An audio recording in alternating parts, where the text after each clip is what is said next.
This video is brought to you by John Robson Guitar Tuition.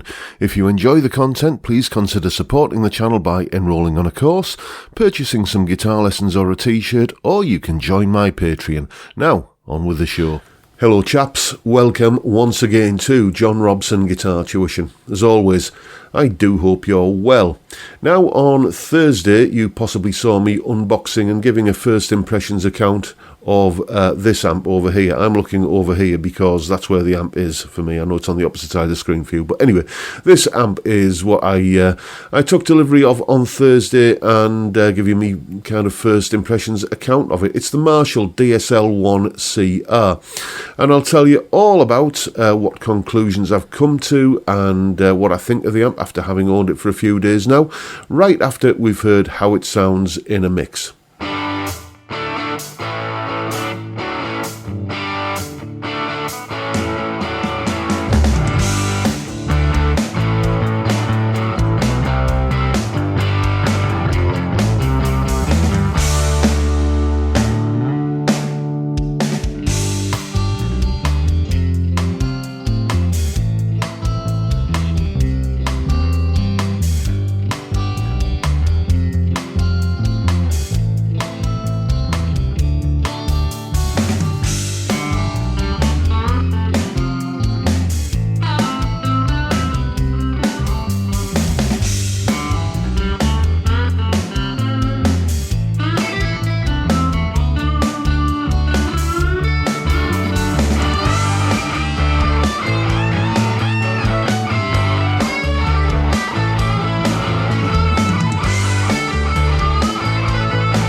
And just a little bit of housekeeping. There's a full tab for that piece of music in both Guitar Pro and PDF formats, along with a clip of me playing it and a jam track for you to play along with for yourself. All of that is up on my Patreon page. There's the address and the link is in the description. $3 or £2.50 a month gets you access to all of these bits and pieces and resources and extra bits and pieces and goodies that go along with these YouTube videos. A massive thank you to everybody who supports me in that or any of the other ways, all of which are linked down below. Thank you so much. Anyway, so what am I thinking of this amp then?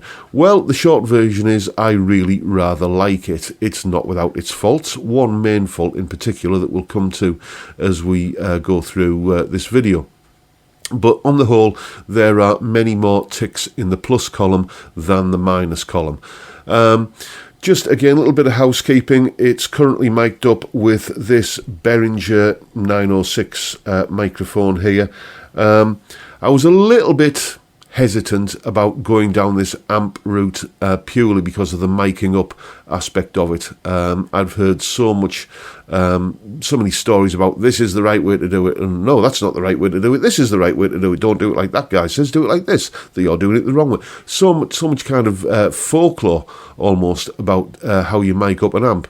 I just kind of bought the microphone that had good reviews for miking up guitar cabs, and messed around placing it in different places, different distances from the speaker until doing a few test recordings until the sound I was hearing back through the monitors here was the same sound as I was hearing from the amp, and then you kind of get it dialed in. And what I've discovered is as long as it's roughly in line with the double L on the Marshall logo, then I seem to be getting an accurate representation of the sound. So Playing my signature guitar here at the moment. This is Blondie. I'm sure you've met her before. And I'm on the bridge pickup. The volume on the guitar is only just on. You can see I'm on the classic gain channel here with the volume absolutely maxed out. And this is what I like about this amp. It really is responsive to what you're doing on the guitar. So let me just mute this vocal mic and play you the kind of sound that this is giving me with those settings.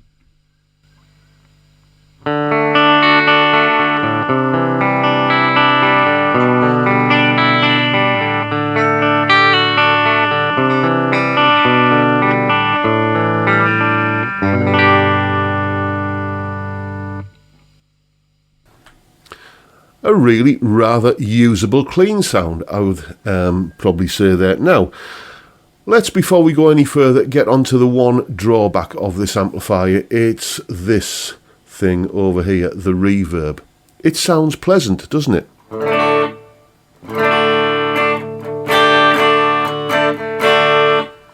That's a nice kind of just adds a little bit of space to the sound and is, it's doing its job that a reverb should. The problem is, because I've got the guitar's volume dialed a long way down to kind of clean the sound up, when I bring the guitar's volume back up again and then kind of start hitting, some thrangy power chords, listen what happens.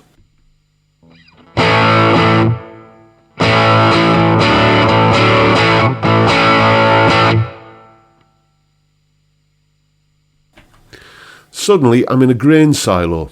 The way that you need to use an amp like this, where you've not got a clean channel, so to speak, you've got a gain channel and an even more gain channel, is that you need to be able to clean it up with the guitar's volume control, and it does. It works brilliantly, as you just heard. Let's just do a demonstration of that again. I'm going to turn the reverb off.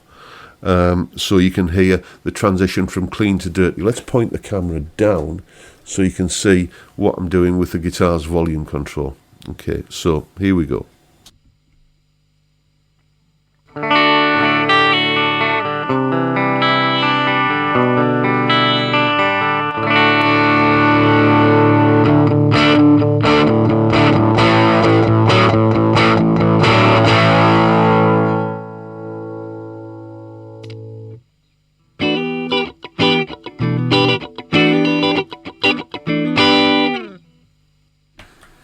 So that is,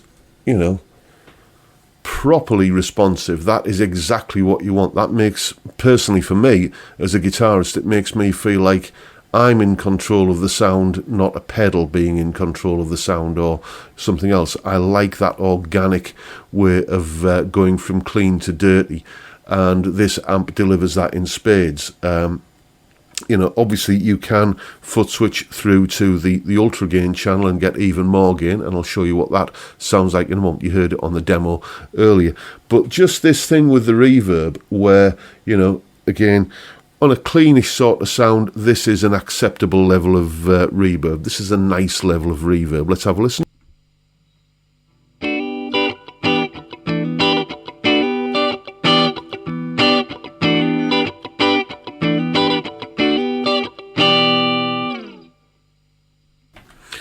And then, not touching the reverb at all, just dialing the guitar's volume up to get like a classic rock power chord or lead sound. Listen what happens.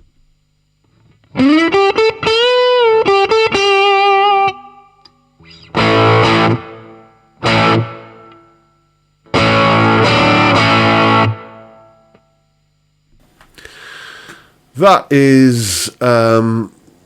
well, it basically renders the reverb useless, to be honest. If you can't set the reverb and have that reverb applied to the entirety of the sounds, however you've got it dialed in via your guitar's volume, then I'm just going to leave the reverb off and and not worry about it. It's not a big deal for me, I'll be honest, because I don't record with reverb on. You may have noticed in that clip earlier that I did record some of the guitar parts with the reverb on. That was an oversight, and I just didn't add the reverb in Reaper as I usually do. But I don't usually record with reverb or delay or anything like that on, so when I'm recording with this amp, it's not a big deal. It just seems like such a what were they thinking kind of moment, when it's like you can't just set the reverb how you want it and leave it. But that aside, I'm really liking this amp. It does all of the sounds that you expect from a little box of bottles that's got that word on the front, and the gold control panel and everything. It just sounds like it gives you all those classic Marshall tones. I'm not sure if this has gone out yet. No, it hasn't.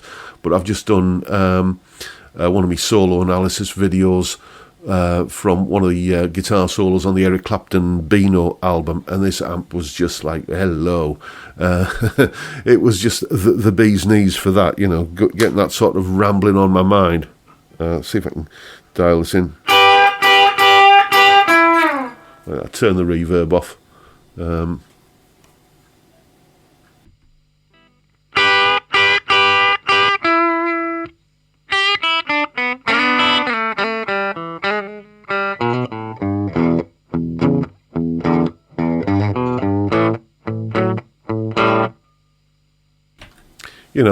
It's got that sort of blues breakery kind of sound. As I say, you can kick it into the ultra gain channel, either via the channel select or via the supplied foot switch. As I said in the unboxing, if yours didn't come with a foot switch, ask why. I was surprised that it turned up with it, actually, because it was one of the suggested extras that, do you want to buy one of these as well? And they were trying to flog me the foot switch, and then the amp turned up with it, so I'm not sure what that's about. But anyway, the ultra gain channel, you can see the gain is just a little bit past 12 o'clock, and the volume, let's just get that to about there, and let's see what sort of noises this makes.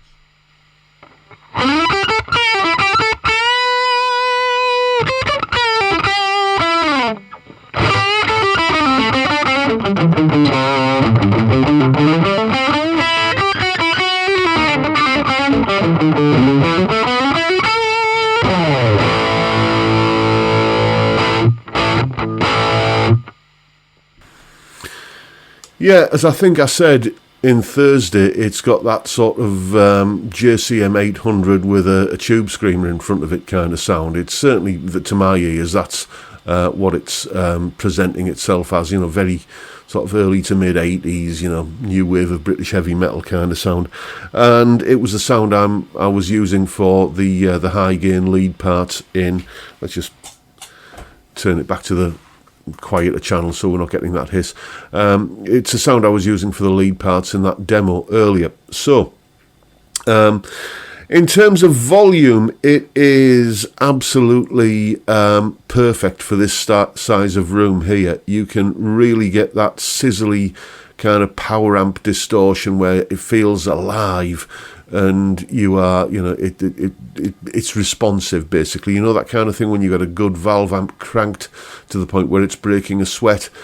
This amp delivers that at the kind of volumes that are acceptable in, a terraced house where you have neighbours, and you don't want to get the council coming round and complaining to you. So yeah, it's for the bedroom guitarist, or for home practice. The amp, if you want that sort of classic Marshall sound, this is the amp for you. If, like me, you've tried all of the amps that give you a million different models of this amplifier and that amplifier, and you can add a virtual pedal to it, and you can change the speaker cabinet, and you can do this and you can do that, and it's all controlled via an app and all. So I've done that, had a lot of fun doing it, but to be honest with you, where I'm at now, I just want an amplifier that I can dial in the tone and leave it, and you know, just be happy with the sound that I'm getting. That Moore SD30, great little modelling amplifier. That's for sale if anybody's interested. That Moore SD30, fantastic little amplifier. But all I did with it was like, okay, what have I got to do to this to make it sound like a Marshall? And then just gaffer tape it all down and forget it. So that was another reason. I thought, well, why get something why have something that's doing an impersonation of the amp that you want? Why not just get the amp that you want? And hence that's what I've done. And those are my thoughts and conclusions on the Marshall DSL1CR. In short, it is a fantastic sounding amplifier. I absolutely love it. The only thing that lets it down, and it is a bit of a letdown, is the reverb. But as I said, you know, I'm going to be using this amp as a test bed to do pedal reviews and much similar things. So probably a reverb pedal will be one of the first reviews that that this enables me to do. I certainly won't be using the reverb on the amp too much anyway. So there you go, folks. That's the video for today. Hope you've enjoyed what you've seen, and if that's the case, please hit the subscribe button and the notification bell if you haven't already done so, and why not drop me a like while you're at it. Don't forget, as always, the live stream every Friday 5 PM UK time, where we drink beer and talk about music and guitars. What, I ask you, is not to like about that? Fantastic way to kick off the weekend. I'd love to see you there if you can make it. But for now, I'll bid you all a good day and say thank you so much for watching. Thank you for your time. Look after yourselves, folks. Stay well, stay safe, and above all, stay sane. Bye for now.